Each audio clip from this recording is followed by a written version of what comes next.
Najlepšia časť sezóny sa práve začala. Dnes v noci odštartovali v NHL playoff boje a musím vám povedať, že sa máme na čo tešiť aj tento rok. Každá séria nám totiž ponúkne úplne odlišné príbehy, ktoré bude nepochybne zaujímavé sledovať. Aby som vám dal napríklad malú ochutnávku, tak Mikko Rantanen sa predstaví už v prvom kole proti svojmu bývalému tímu, bitka o Floridu medzi Lightning a Panthers, alebo napríklad prekvapenie menom Montreal Canadiens, ktorí sa predstavia proti najlepšiemu strelcovi histórie NHL. Čo uvidíte v dnešnom videu? Analýza prvého kola playoff a predikcia postupujúcich. Dnes by som sa chcel poďakovať všetkým členom, ktorí nás finančne podporujú cez tlačítko pripojiť sa, vďaka čomu môžeme zabezpečiť novú éru tohto projektu. Veľká vďaka. Tak ako posledné roky, aj tentokrát sa ideme pozrieť na jednotlivé série a povieme si silné a slabé stránky každého tímu, či následne aj postupové šance. By the way, podotýkam, že toto video pripravujeme pred samotným začiatkom playoff, takže momentálne ešte nepoznáme výsledky prvých zápasov, hoci vy už ich poznáte. Vegas Golden Knights, Minnesota Wild. Začíname sériu na západe, kde sa stretne Vegas s Minnesotou. Zopakujú si tak prvokolovú bitku z roku 2021, keď sa z postupu tešili Golden Knights. Aj práve tento rok ich môžeme považovať za favorita tohto súboja, keď sa stali víťazmi Pacifickej divízie. V bránkovisku sa proti sebe postavia jasné jednotky. Na jednej strane Adin Hill, jeden z najdôležitejších mužov na ceste za Stanley Cupom v roku 2023, na tej druhej strane Filip Gustavsson, ktorý patril k najlepším brankárom v aktuálnom ročníku. Forma zo základnej časti hovorí pre Gustavssona, skúsenosti z playoff zas pre Hilla. Poďme na obranu. Vegas sa od zisku pohára rozhodlo udržať defenzívu pokope a až na jedného hráča ide o identický menoslov. Jedinou zmenou je Noah Hanifin, ktorý nahradil Aleka Martineza. Štvrtý najmenší počet inkasovaných gólov hovorí samo o sebe. Wild sa trápili počas sezóny s častými zraneniami, čo si odniesla aj obrana. Preto sa tu naopak bavíme o druhom najhoršom týme z postupujúcich do playoff, čo sa týka inkasovaných gólov. Minnesota má jednu z najhorších ofenzívnych bilancí pri hre 5-5, kým Vegas má výhodu v oslabeniach a na presilovke. Pokým sa môžu Golden Knights spoľahnúť na hĺbku kádra, u Wild bude záležať predovšetkým na výkone Kirilla Kaprizova alebo Eriksona Eka. Pokiaľ dokáže Kaprizov nadviazať na výkony z úvodu sezóny, outsiderovi série rozhodne stupnú šance. Tento rok som si predikciu sérií pripravil spolu s Adamom, teda s našim novým hlasom, ktorý sa vám prihováral v posledných videách. V tomto prípade sme sa však zhodli a obaja tipujeme postup Vegas v 6 zápasoch. LA Kings, Edmonton Oilers. Aj štvrtým rokom po sebe tu máme súboj medzi LA Kings a Edmontonom Oilers. Hoci sa v predchádzajúcich rokoch za každým radoval z postupu Edmonton, pre Kráľov prichádza najväčšia šanca práve tento rok. Oprieť by sa mohli totiž aj o bránkovisko, keď sa Darcy Kuemper prezentoval po celý ročník skvelými výkonmi. Za to v Edmontone neistý Stuart Skinner. Defenzíva hovorí taktiež pre LA. Kings majú najnižšiu očakávanú hodnotu inkasovaných gólov v lige, pričom ich defenzíva funguje perfektne. Nehovoriac o forme na domácom ľade. Proti slušnej defenzívnej hre sa však postaviť nabitý útok, predovšetkým hviezdami Connorom McDavidom a Leonom Draisaitlom. Okrem toho výborná hra 5-5 a samozrejme skvelé presilovky.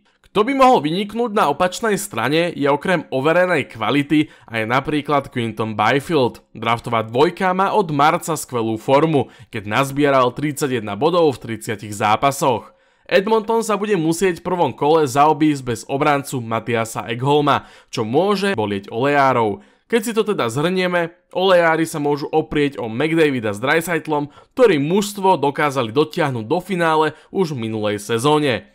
LA sa však môže pochváliť lepšou hĺbkou, lepšou obranou a lepšie chytajúcim brankárom. Za Adamom očakávame vyrovnanú sériu. Obaja sme sa však priklonili smerom ku olejárom, ktorí podľa nás zvíťazia v 7. zápase.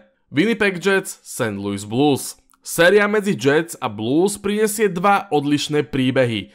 Buď budeme sledovať víťaza prezidentskej trofeje, ktorého nebude čakať kliatba už v prvom kole, alebo naopak vo forme hrajúce St. Louis, ktoré je pod Jimom Montgomerym úplne iné mužstvo. Connor Hellebuyck patrí v súčasnosti k najlepším brankárom NHL a asi už môžem teraz suverene povedať, že pôjde o tohtoročného víťaza Vezina Trophy. Americký brankár môže byť kľúčovým faktorom Winnipegu, no za to Jordan Binnington sa po Four Nations taktiež nachádza vo vynikajúcej forme, keď odchytal 17 zápasov a iba v 3 prípadoch vyšli Blues bez bodového zisku. Okrem toho si pripísal úspešnosť 91%. Navyše jeho, či tímová forma, pripomína jazdu St. Louis Blues v roku 2019, kedy dokráčali až na samotný vrchol. Jets sú však komplexnejším tímom, výborný v prechode do útočného pásma, stabilný v obrane a schopný konzistentného výkonu počas celého zápasu. Winnipeg sa bude spoliehať na elitných útočníkov ako Kyle Connor či Mark Scheifele, na opačnej strane zazná Roberta Thomasa. Blues môže mrzieť absencia kométy tejto sezóny Dylana Hollowaya, prekvapiť však môže mladík Jimmy Snuggerud. Papierové predpoklady hovoria jasne, avšak ja očakávam bitku v hodnú 6 zápasov, pričom sa z postupu bude radovať prekvapivo St. Louis. Adam to vidí na jednoznačný priebeh v podobe Winnipegu v 5 dueloch. Dallas Stars, Colorado Avalanche. Myslím si, že ozdobou playoff či minimálne západnej konferencie bude séria medzi Dallasom a Coloradom. V podstate už teraz môžeme povedať, že jeden z favoritov na Stanley Cup sa rozlúči so sezónou už v prvom kole. V bráne dvaja elitní muži, Jake Oettinger, ktorý už zvládol viac než dobre podržať svoje mužstvo v playoff, alebo Mackenzie Blackwood. Nová maskovaná tvár Lavín, ktorá si drží skvelé čísla po príchode do Colorada. Séria ponúka taktiež tzv. Comebacky. V Dallase ide o Mira Heiskanena, ktorého návrat je odhadovaný na zápas číslo 4. No a za Colorado píše skvelý príbeh Gabriel Landeskog. Kapitán Avalanche sa už oťukal na farme Vahel a môžeme očakávať, že počas playoff zaznamená návrat na ľad NHL po takmer 3 rokoch. Obaja hráči prinesú pre svoj tým obrovský prínos. Heiskanen predovšetkým kvalitou na ľade, Landeskog hlavne svojim líderstvom. Zaujímavý príbeh priniesla aj situácia okolo Mika Rantanena. Hoci sa Colorado rozhodlo vymeniť svojho elitného útočníka do východnej konferencie a takýto scenár teda nehrozil, vďaka tradu do Dallasu sa spoločného stretnutia dočkajú prakticky okamžite. Dallasu však v ofenzíve chýba výrazná hviezda typu Nathana McKinnona. Na druhej strane silu majú rozloženú vo viacerých útokoch. Všetci útočníci v ich top 9 dávajú aspoň 2 body na 60 minút pri hre 5-5, čo je úroveň elitnej formácie. Avalanche majú takýchto hráčov len 3. Mrzieť však môže absencia Jasona Robertsona, ktorý vynechá úvod série kvôli zraneniu v dolnej časti tela a jeho stav je posudzovaný z týždňa na týždeň. Pôjde teda jednoducho o dlhú, ťažkú a emotívnu sériu. Kto bude víťazom? S Adamom sme sa tentokrát zhodli a vidíme to na postup Avalanche v 7. zápase. Ešte než sa presunieme na východ, tak vám len chcem oznámiť, že sme si tento rok pri vás pripravili našu ligu v NHL Brekite. Pripojiť sa môžeš veľmi ľahko, buď keď zadáš názov ligy HN Elita, alebo máš odkaz na pripojenie v popise videa. Toronto Maple Leafs, Ottawa Senators. Prešli sme na východ, kde začíname sériou medzi Torontom a Ottawou. Na jednej strane večný favorit, ktorý chce konečne pretrhnúť sériu sklamaní a dokázať, že má naviac než len na prvé kolo. Na tej druhej strane tu máme mužstvo, ktoré sa dostalo do playoff prvýkrát od roku 2017. Aby toho nebolo málo, Ottawa vyhrala všetky vzájomné zápasy v sezóne. Na Leafs bude čakať tento rok papierovo slabší súper, než tomu bolo predchádzajúce ročníky. Žiadna Tampa, žiadna Florida. Všetci proste ale poznáme Toronto a tak trochu vieme, že veľakrát bojujú v podstate sami so sebou, aj keď vedú sérii 3-1. Anthony Stolarz ukončil základnú časť s úspešnosťou 92,6%, pričom to konečne vyzerá na brankára, na ktorého sa môžu Leafs spoľahnúť. No skúsenosti z playoff chýbajú, čo sa môže ukázať ako rozhodujúci faktor. Za to Linus Ullmark patrí určite k skúsenejším mužom, hoci v drese Bostonu nedokázal uhúriť ani v jednom playoff. Toronto má vyššiu efektivitu zakončenia a väčšiu ofenzívnu silu, taktiež výborné presilovky. Hráči ako Auston Matthews, Mitch Marner, William Nylander či John Tavares hovoria sami za seba.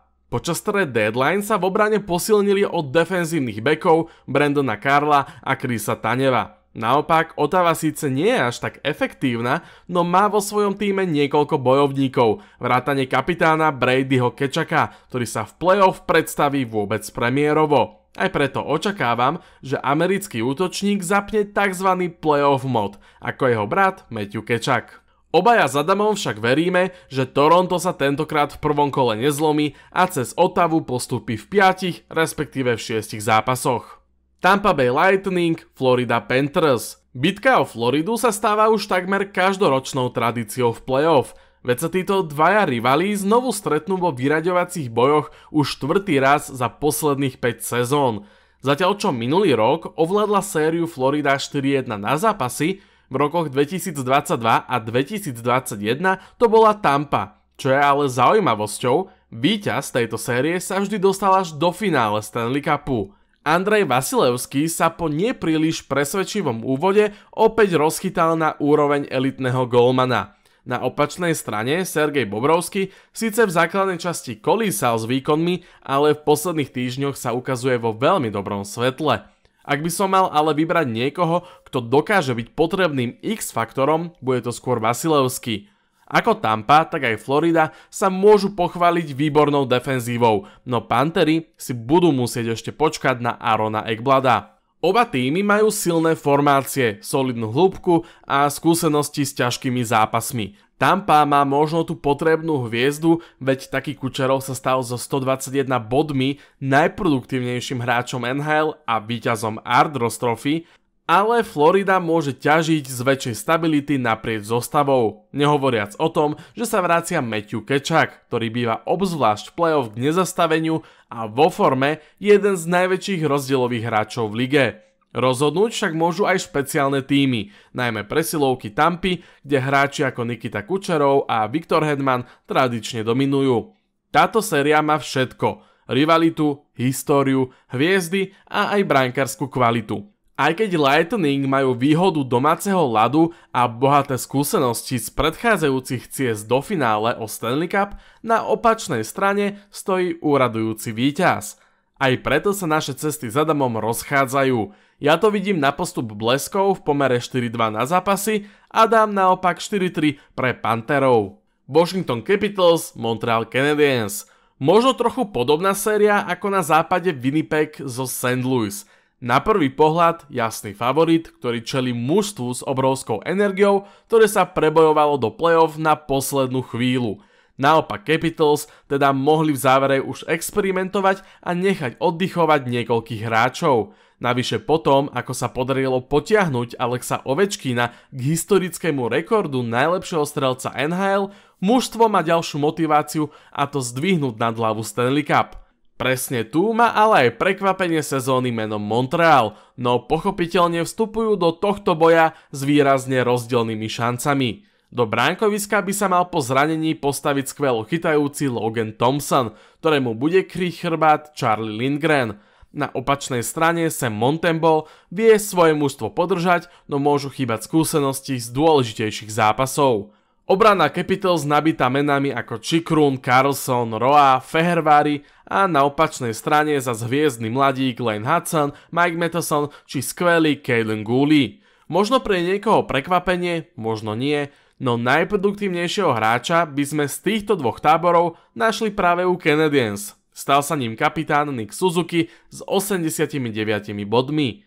Každopádne pozor aj na Cola Caulfielda či Juraja Slavkovského, ktorý od februára podáva konzistentne dobré výkony a čo sme mohli u neho doposiaľ vidieť, vždy posunul svoju hru o level vyššie v tých najdôležitejších zápasoch, či už teraz v závere sezóny alebo aj na olympiáde v Pekingu. Prekvapiť môže aj najnovší prírastok v podobe Ivana Demidova. Na druhej strane ostriálne mená ako Alex Ovečkin či Tom Wilson, doplnené o kvalitu ako Dylan Strome, Pierre-Luc Dubois či mladú crew Alexej Protas a Conor McMichael. Montreal je teda síce odpisovaný a mladý tím, no za to s chuťou niečo dokázať, podobne ako v roku 2021, a vtedy to Habs vyšlo až do finálových bojov. Obaja s Adamom si však myslíme, že sa naplnia papierové predpoklady a postupí Washington. Ja to vidím na 6 zápasov a dám na 5. Carolina Hurricanes, New Jersey Devils. A máme tu poslednú sériu. Carolina v posledných rokoch útočí na Stanley Cup, no zatiaľ neúspešne. New Jersey Devils bude síce outsiderom sérii, no jeden z hlavných dôvodov je aj zranenie Jacka Hughesa či defenzívneho beka Jonasa Sigenthalera. Hurricanes neprehrali v prvom kole od roku 2020 a nič nenasvedčuje tomu, že by sa to malo zmeniť. Carolina dlhodobo patrí medzi najlepšie týmy v hre 5 proti 5, Devils majú vyrovnanejšiu ofenzívu. Oba týmy však majú problém premieňať šance pri hre 5 na 5.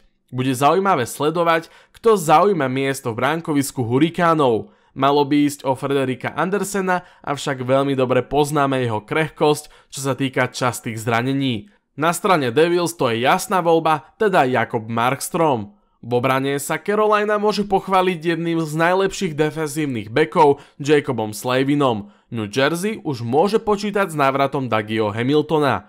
V útoku si treba dávať pozor na Seta Jervisa so Sebastianom Ahom, či taktiež na celkovú hĺbku kádra. Devils budú dúfať vo výborné výkony u Nika Hischiera, Jespera Brata či Tima Mayera. Aktuálne to však vyzerá, že Tomáš Tatar strávi začiatok série v pozícii zdravého náhradníka. New Jersey má šancu, no len ak im vyjde všetko. Prospech Caroliny hrá viac skúseností, väčšia hĺbka a lepší systém. Preto to aj obaja s Adamom vidíme na postup Hurikánov 4-1 a 4-2. No a na záver to najdôležitejšie. Ako vidíte jednotlivé série vy, napíšte mi určite váš názor dole do komentárov. Som zvedavý na vaše tipy a kľudne sa nebojte prihodiť aj vášho favorita na samotný Stanley Cup. To už je odo mňa všetko. Pokiaľ sa ti video páčilo, podpor ho lajkom a samozrejme, ak si tu nový a ešte nemáš odber, tak to naprav a pomôž nám prekonať hranicu 30 000. Už sme veľmi blízko. Máte ešte pekný deň a počujeme sa čoskoro. Ahoj.